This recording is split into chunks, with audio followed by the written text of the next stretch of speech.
After weeks of boos, complaints, furious players, fuming coaches, and fans being force-fed commercials in the middle of matches, FIFA has finally responded to the great hydration break disaster. And their response is genuinely incredible. FIFA has announced that it will analyze them. That's right. The organization that created the most hated rule of the entire World Cup is now going to launch a very serious, very thorough investigation into itself.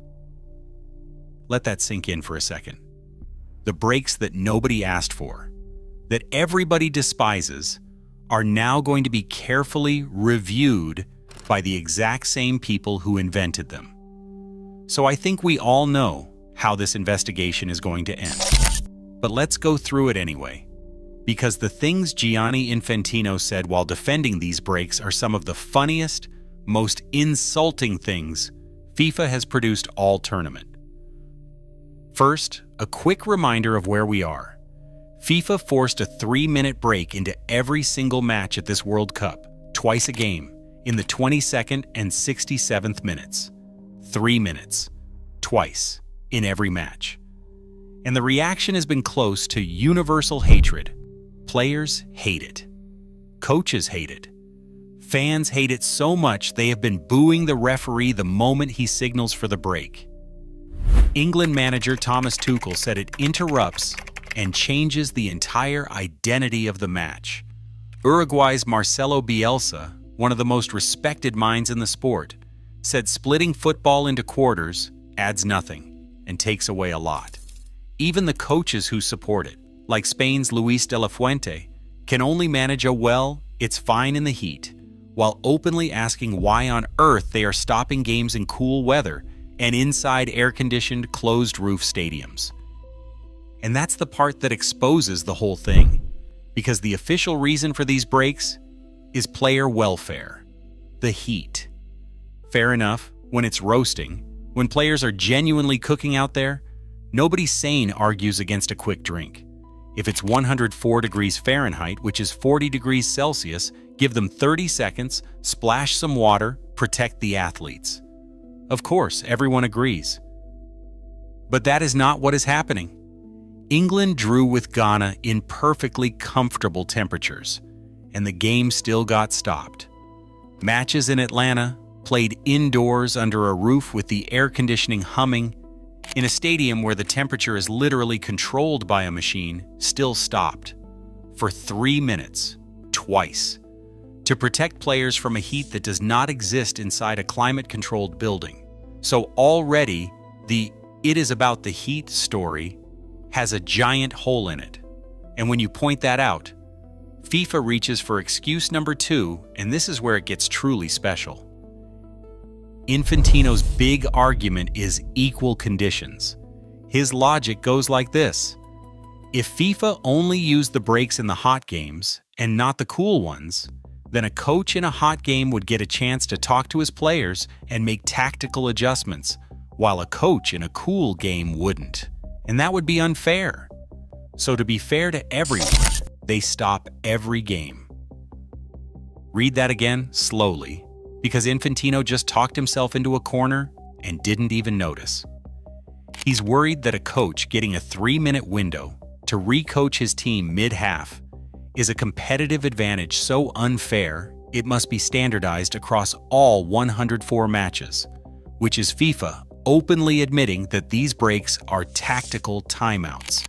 The thing critics have been screaming for weeks, that this is American-style timeouts smuggled into football, Infantino just confirmed, while trying to defend it.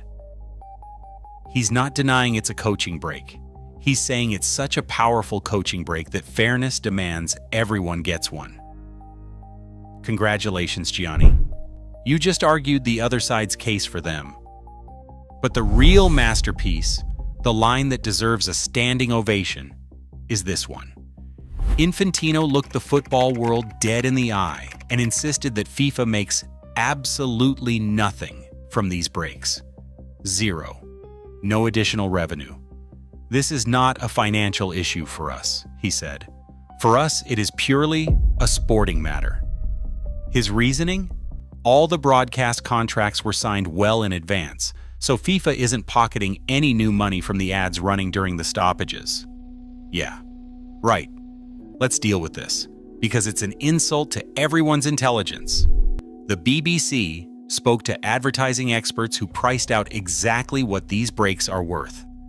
A single 30-second ad slot during this World Cup on Fox Sports cost between $200,000 and $300,000. And that rockets up to $750,000 during USA matches and the later stages. Add it all up, and the advertising running during these hydration breaks is expected to generate more than $250 million in the United States alone. $250 million in fresh advertising inventory created out of thin air the moment FIFA decided to stop every match twice for 3 minutes.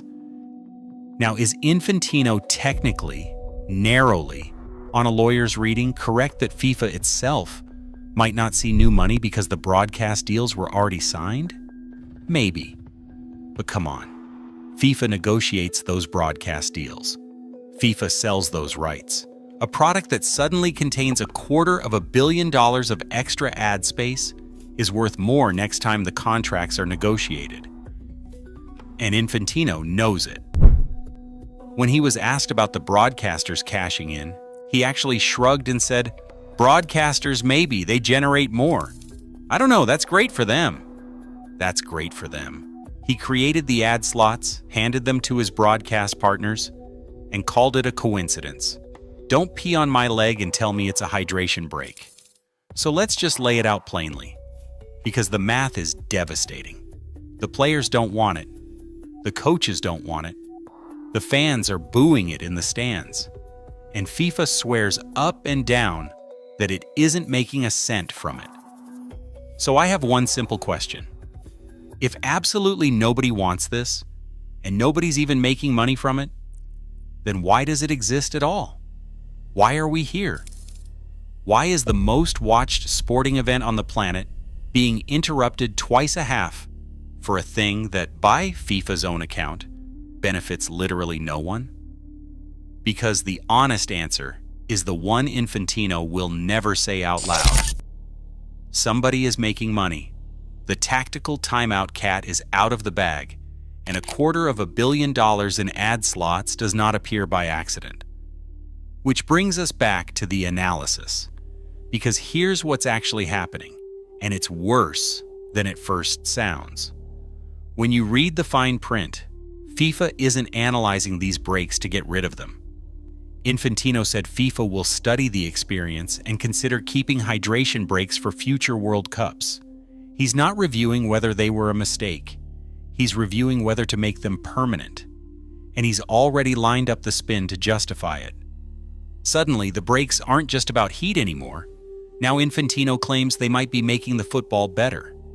Maybe the coach can reassess situations, the players get a little rest, and come back full speed. Is that bad? Maybe it's good, he said. He's now crediting these breaks for the high intensity of the tournament, suggesting the record-breaking pace of goals might be a bit thanks to this little break. From it's purely about the heat to actually it's improving the entire sport in the space of 1 week. So this is the trap. FIFA invents a deeply unpopular rule. Everyone hates it. FIFA promises to analyze it. And then, surprise, the analysis, conducted by FIFA, about FIFA's idea, reviewing whether FIFA should keep doing the thing FIFA already wants to keep doing, concludes that actually the breaks are wonderful, beloved, good for football, and definitely staying for 2030. When the suspect, the judge, and the jury are all the same organization, you don't need to wait for the verdict. You already know it. Here's the truth underneath all of it. There's a version of this everyone could live with. A short, genuine cooling break, only in genuinely dangerous heat, at the referee's discretion. The way football already did it for years before FIFA got involved. 30 seconds of water when players are melting. That's player welfare. That's sport. What we have instead is a mandatory 3-minute, every match, indoor and outdoor, hot and cold, ad-stuffed quarter break that the entire football world is begging FIFA to drop, and that FIFA is now analyzing with the obvious intention of keeping forever. FIFA is going to investigate the hydration breaks, and FIFA is going to find FIFA completely innocent. Do you buy a single word of Infantino's "we make zero defense," or is the $250 million number doing all the talking? Let me hear it below, and stick around if you want someone keeping score every time FIFA marks its own homework.